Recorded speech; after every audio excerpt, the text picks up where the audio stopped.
were a Jewish doctor, they couldn't see a non-Jewish patient. And like I said earlier, Jewish people could not go to the German public schools. Alright guys, the next thing to talk about is Kristallnacht. So this means the Night of Broken Glass. This was on November 9th, 1938. And many people believe that the reign of terror from Hitler would eventually come to an end. However, on this night, it really set in stone that this was not going away anytime soon. So at Kristallnacht, synagogues were looted. Synagogues were destroyed. Jewish businesses were looted and destroyed. Just targeted all these symbols for the Jewish population. So during this, many SS and Gestapo sent Secret Service and state police, stuff like that, to go through, round up Jews and arrest them and take them to the ghettos. And eventually from the ghettos, they would go to these concentration camps and work camps, stuff like that. So after this, many people of the Jewish population tried to just leave Europe instead of staying there in Germany trying to, figure out what was going on.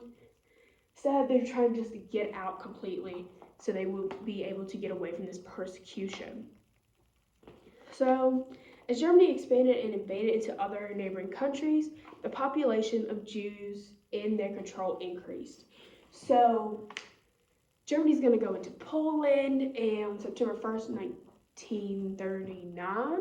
And with that being said, Poland has a humongous Jewish population, so they're going to get more and more and more people. So the solution to this getting more and more Jewish population is putting them into these ghettos, like I was hinting at. So the ghettos are self-contained areas, usually surrounded by a fence, wall, and a bunch of armed guards, making sure nobody can get out. And this is where the Jews were forced to live, and they barely got any food. So these ghettos were very unsanitary, and we've talked about this plenty of times. Sanitation, if there is none, diseases spread quickly. We talked about that when we were talking about Jamestown and how it was really swampy and people just didn't know how to adapt yet, so it was very unsanitary, stuff like that. So just these diseases spread. And in Poland, the really big ghetto to talk about is the Warsaw Ghetto. All right, so let's dive in a little bit more onto that final solution. So in the Soviet Union, Hitler ordered these mobile killing squads to just go into there and just kill the Jews in these new German territories that were now acquired. So yes, this did happen also in Poland and all the other places that Germany would eventually go into, like France and stuff like that. But a big one to focus on was in the Soviet Union, because it's one of the very first places that Hitler starts getting. So this is when they would take Jews from the area, just line them up in the streets, dig a trench, and shoot them. They fall into the ditch. It's very brutal and very, very hard. Hitler saw this was basically only okay to him if this was in a war area and he needed to dispose of these people quickly. So, however, he's going to come up with this new idea that instead of just lining people up and shooting them and they fall in a ditch, he's going to kind of, I don't want to say more humanely kill them, because he's still trying to kill as many Jews as he can. However, he's going to come up with a new way that makes him feel better about himself. So this is when he comes up with his final solution to that Jewish question of what to do with the Jews. So this is when he's going to start getting his special camps. So like in Poland, you're going to have Auschwitz. Y'all had no, okay. Yeah, so y'all kind of know what I'm talking about there. And so genocide, remember guys, that big word I told you to remember is the deliberate destruction of an ethnic or cultural group.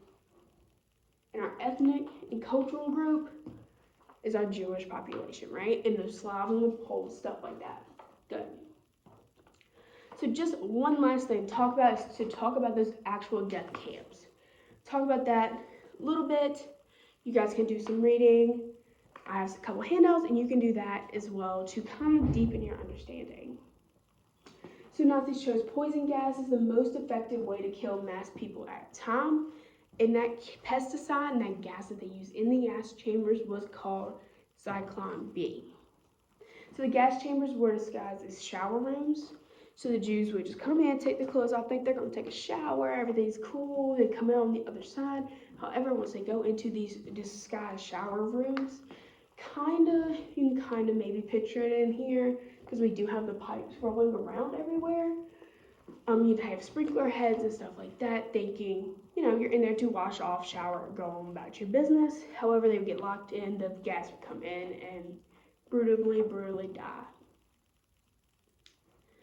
Alright, so after the bodies were inspected, by inspected I mean, looked in their mouth, see if they had like gold teeth. Many people did have their heads shaved, however, it's not like they continually remember to shave people's heads. So you shave people's hair, stuff like that, to make clothing, ropes, stuff like that. They would put them in those large ovens that I was showing you earlier in the crematoria. So burn those bodies that were gassed in the chambers. So a little bit is the difference between your concentration camps and your death camps. Your death camps are where the people were basically sent to die. Concentration camps were kind of work-based and then eventually sent to die. Okay, so your death camps are for that mass murder. And then as time progresses, like I said, these concentration camps that were based off of labor would actually turn into those gas chambers as well and become those massive death camps. All right. Last bit to get through. The Jews were herded and placed in cattle cars and shipped places. They thought they were just going places to work, stuff like that. However, that's not what was happening. They weren't just getting on cattle cars to go work. Instead, out of the 6 death camps, everyone that went to 4 of them were just completely killed immediately when they got off these cattle cars. But there's 2 really big ones, Auschwitz and Majdanek, that people were kind of separated. So they were inspected once again upon arrival. By inspected, I mean women and children, one line, single women, no kid, able to work, one line, older, kind of midlife man, people that are able to work will be in the other. The one with the women and children, the elderly that just cannot work, would go straight to those death chambers. And the people on the other side would go and work and stuff like that. Keep in mind, guys, the life expectancy of the people that went to these camps was not long. So your people that did survive the Holocaust had a very hard road to go through. Big thing, those that, did get to come on through, their heads were shaven. They were given these tattooed numbers on their arms, like, how our prisoners today have, like, numbers. Same thing, but they have them tattooed onto them, just like cattle. Like we brand our cattle and stuff like that. Same idea, okay? And big thing, guys, they slept in these overcrowded barracks. So once again, there is no room, there is no sanitation. So disease, again, disease will kill many people, and just about as many as that are actually killed, if not more, killed by disease than the gas chamber. I know it's depressing. It's probably not the best thing to share with you guys on a Friday. However, it is something we need to understand and we need to talk about. Do we have any questions? Okay, perfect. We will move along.